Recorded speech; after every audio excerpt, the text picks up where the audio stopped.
Happy holidays, everybody. Christmas is literally just around the corner as it's a week away, and to celebrate I asked you guys if you wanted to see a little mini series that we can do on the channel showcasing some of the most overpowered, unique and fun Frost builds that you can make in Elden Ring. And with 99% of you wanting to see that, you are going to be getting a daily upload for this entire week in the lead up to Christmas. So in order to make sure you don't miss out on some of the most overpowered builds ever, make sure that you are subscribed to this channel, because I don't think we've ever done daily uploads and I don't want you guys to miss out. So also make sure that you've hit that notification bell and get notified whenever these videos do drop. And I want to bring the hype up a little bit more for this series as well, and I'm going to ask you guys, can you get 150 likes on every single episode, and bonus points if you can do it within the first 24 hours of the episode going live? But anyway, there's enough of that. We've got 7 incredibly powerful builds to go through, so I guess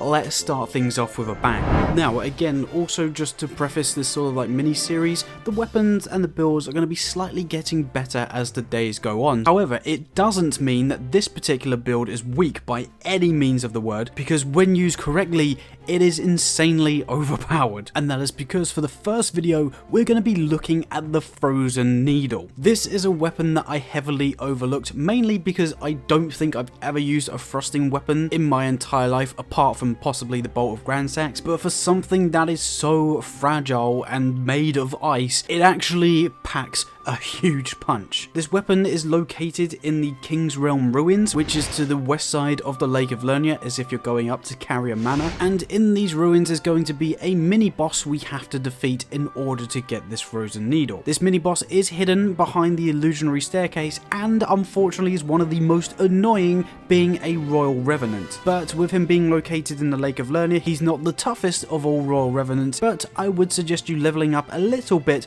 before taking on this fight, because he is very quick and can deal quite a high amount of damage. But even if you're not very good at the game, like myself, you can still take him on. In fact, I took him on with the Frozen Needle anyway. And you might be thinking, well, Jazza, mate, if you've got the Frozen Needle already, why are you defeating him again? That's because I wanted to get 2 of these bad boys so that I can make use of the double thrusting attack moves when you dual wield this weapon. Now, you're only able to get this weapon once per playthrough, so you do need to go into a New Game Plus to get a second Frozen Needle, but don't worry, because this build is still very, very, very good even with just one of them. The weapon scales with both strength and dexterity, primarily getting the most scaling from dexterity. I can't lie, it hasn't got the best scaling ratings in the entire game, but if you predominantly go into dexterity with a little bit of strength, you can still do thousands of damage in very quick succession. The unique thing about this weapon as well is it's got a charged heavy which sends out a blast of frozen glintstone damage, of course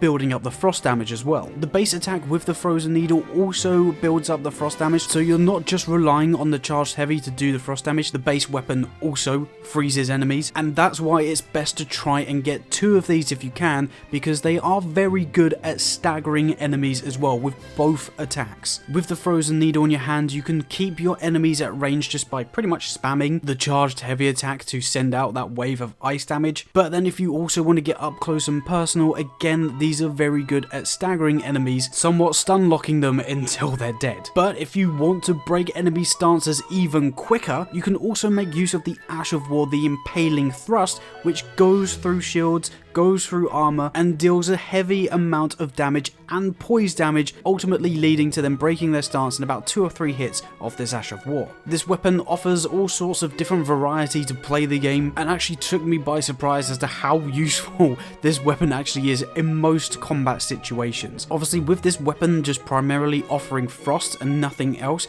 it actually helps this weapon out a ton, because once you affect your enemies with the frost damage, they then take extra damage and are slowed down, meaning you're able to get a lot more hits off, stagger them much easier, whilst also dealing extra damage whilst they're under the frost effect. And then as long as you have these sort of stats and talismans we're about to talk about, it can make for a deadly combination. So with that, let me chuck up those stats on screen for you, and again, as per usual, it is a level 150 character, so 45 vigor, 20 mind, 24 endurance, 30 strength, 65 dexterity, 25 intelligence, 10 faith and 10 arcane. Again, I'm a wretch build, so the 10 in faith and 10 in arcane are the base stats, so basically don't put anything into faith and arcane, is not necessary. And then the 25 points in intelligence was me playing around testing if that frozen charged heavy attack actually boosts with intelligence. I can confirm that it does not boost with intelligence. In actual fact, it still only scales with strength and dexterity. So, with those 25 points in intelligence basically being redundant, I would put the extra 15 into either dexterity or strength, but then if you also want to run a much heavier armor set, you can obviously put some more points into endurance, or if you want a little bit more extra health, you can maybe bump that up to 50, but realistically, I've got 15 points in intelligence here that don't need to be there. And as I just mentioned with the armor there, the set that we're running with this is actually the Zamor set, again to fit that sort of frosty, Christmassy feel. You can make yourself out to be the villain in whichever movie set you want to be in, or just be like a ghost from Christmas past. And then the talismans that we're also running alongside this are in fact the Shard of Alexander, because that's going to help out with the damage output with the impaling thrust. We have then got the Rottened Winged Insignia, because where I'm using 2 of them, you can get off some pretty quick attacks, and like I said earlier, with the frost damage then impeding your enemies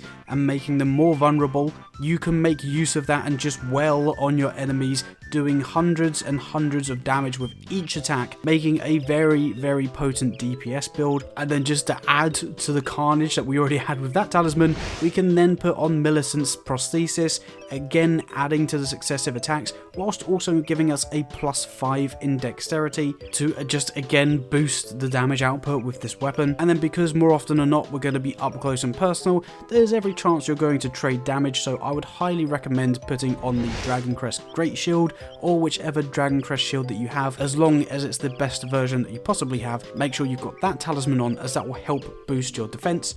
And then to top everything all off with the Wonder Physic, I would definitely suggest putting the Dexterity Knot tier in there, as well as the Stone Barb Crack tier to break enemy stances even easier, and this build will literally become a poise breaking machine. The Stone Barb Crack tier also affects the Charged Heavy, but you're more likely to notice it with the Impaling Thrust Ash of War, as that will break enemy stances extremely quickly. As I mentioned before, I was sleeping on this weapon. In fact, I don't think I've ever used this weapon before making this particular video, but it's actually a really fun way to play the game. I don't tend to use thrusting weapons, but I had an absolute blast using this one. You've got multiple ways to play the game with this weapon, whether you're keeping enemies at range with the Charged Heavy, destroying them with the Impaling Thrust, or obliterating their health bars with the quick DPS of the thrust damage. The Ash of War will also help you take on certain enemies like the Falling Star Beast, which are going to be sort of bouncing your attacks off if you just use the regular attack with this weapon, so it is a fairly decent all-rounder to pretty much take on any enemy in the entire game. Of course though, as I mentioned at the beginning of this video,